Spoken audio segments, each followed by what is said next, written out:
Assalamualaikum warahmatullahi wabarakatuh. Kita lanjutkan ya tematiknya ke pembelajaran yang kelima. Anak-anak tetap jaga kesehatan ya. Sudah sarapan pagi?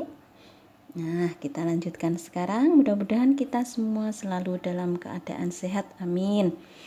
Tetap semangat. Bismillahirrahmanirrahim. Perhatikan, ayo mengamati halaman 217. Di sini kita akan belajar tentang proses terjadinya hujan.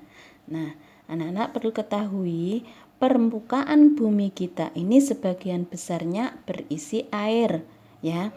Ada air sungai, danau, kolam, laut, semuanya berisi air dan sangat luas. Air ini mulai proses terjadinya hujan. Yang pertama, air di permukaan bumi, air laut, ini akan menguap karena terkena oleh sinar matahari.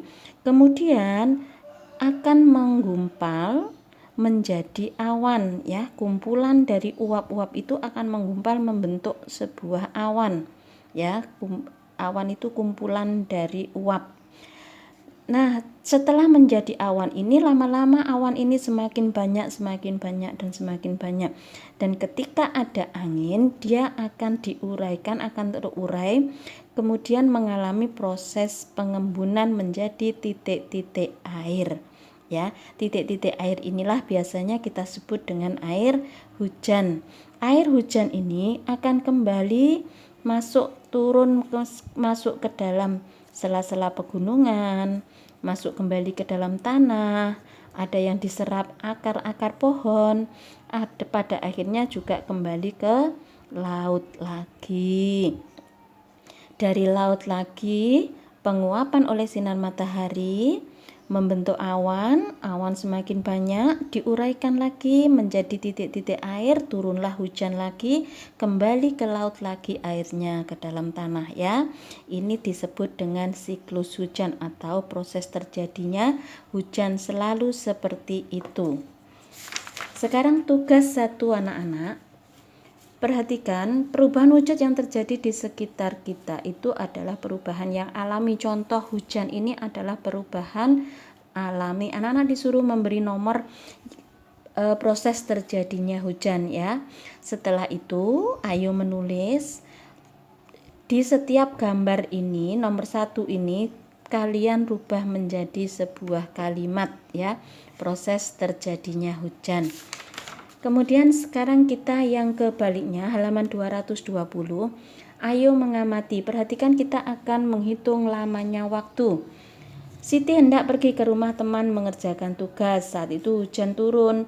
Nah, Siti menunggu untuk pulang supaya hujan reda dulu.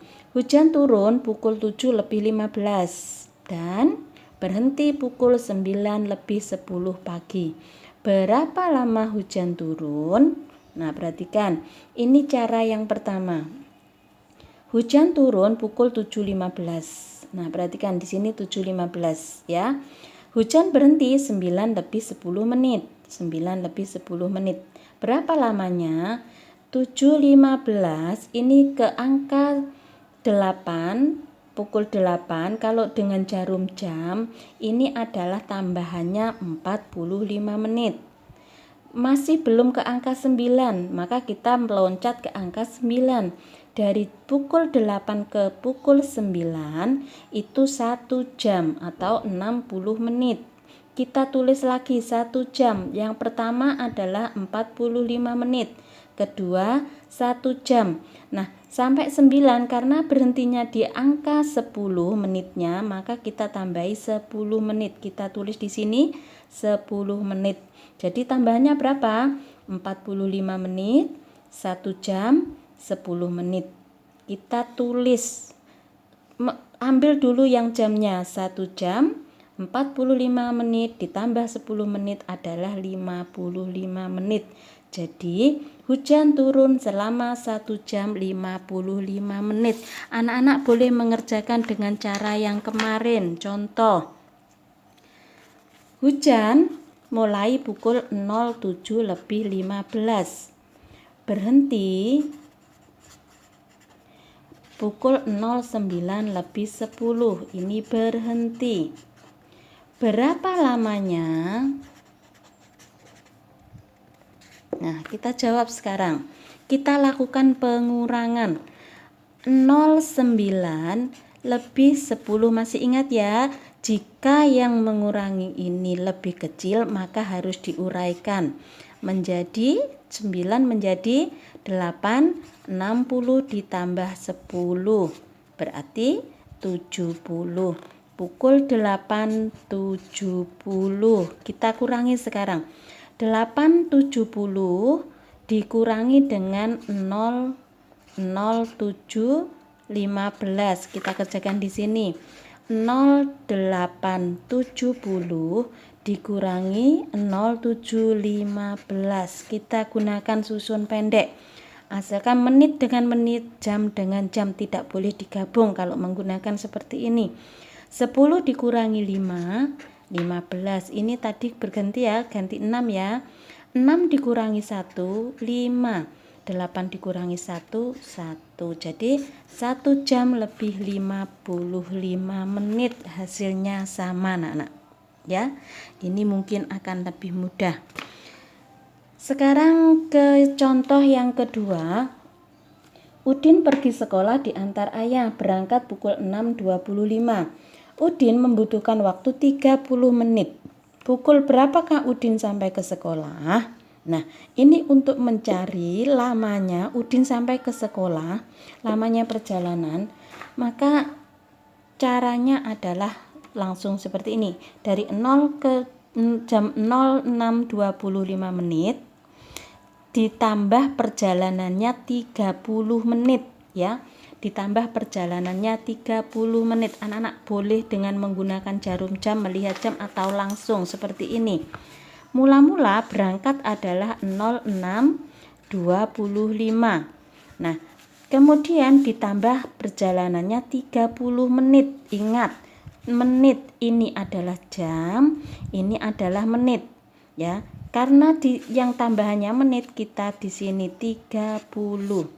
Kita jumlahkan karena tadi tambahan perjalanan. 5 ditambah 0, 5, 2 tambah 3, 5. Jadi 6-nya turun, 0-nya turun. Berapa? Pukul 6 lebih 55 menit, sama. Ya, hasilnya sama.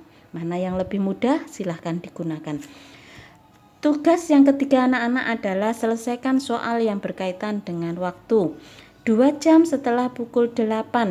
Anak-anak boleh mengerjakan. Bu Guru contohkan lagi saja. Misalnya 3 jam. 3 jam setelah pukul 8. Nah, setelah pukul 8, maka anak-anak boleh 0800, karena ini adalah jam, kita letakkan di bawah jam. Nah, 008 tambah 3, 12, pukul 12.00. Maaf, 11, pukul 11.00. Nah, bagaimana kalau menit Bu Guru? Contoh, kalau menit ya, contoh 25 menit setelah 2 jam. Nah, maka bagaimana? Kita tulis 0200 ditambah 25. Karena dia menit, dia urut dengan menit ya. Dia tidak diletakkan di sini karena ini adalah jam. Berapa? 5202. 2 jam lebih 25 menit. Caranya jam diurutkan dengan jam, menit diurutkan dengan menit. Pengurangannya tidak boleh dicampur ya. Nah, ini kalau jamnya pagi sampai siang ya. Sekarang dikerjakan yang Ayo Berlatih halaman 221 di buku paket saja. Tugas yang keempat, ini anak-anak disuruh mencari lama hujan turun ya. 05.30 pukul 6.45. Boleh menggunakan pengurangan. Jadi berhenti dikurangi dengan awal turunnya ya. Berhenti dikurangi awal turunnya, letakkan di sini, ini adalah lamanya. Yang ini tidak perlu dikerjakan. Sekarang ayo mengamati. Saat musim hujan, jejak sepatu Udin, apa ya, kamu berada di dekat Udin, apa yang kamu lakukan? Oh, ini tentang saling menolong ya. Kalau teman kita yang sedang terjatuh, maka sebaiknya kita menolongnya. Tuliskan pengalamanmu dan temanmu, pilihlah satu pengalaman. Anak-anak, banyak sekali ya kalau pengalaman menolong teman di sekolah. Kalian meminjami pulpen itu juga menolong, pernah kan? Kalian membantu teman yang jatuh, pernah kan? Itu juga menolong. Memberi air minum teman kita yang lupa tidak membawa, itu juga menolong ya. Memberi pemahaman materi, memberikan contoh, itu juga menolong. Itu yang paling berkesan. Mengapa kita harus menolong orang lain? Karena kita juga butuh pertolongan orang lain. Menolong orang lain itu juga termasuk sikap yang terpuji. Nah, itu jawabannya. Selesai sampai di sini. Assalamualaikum warahmatullahi wabarakatuh.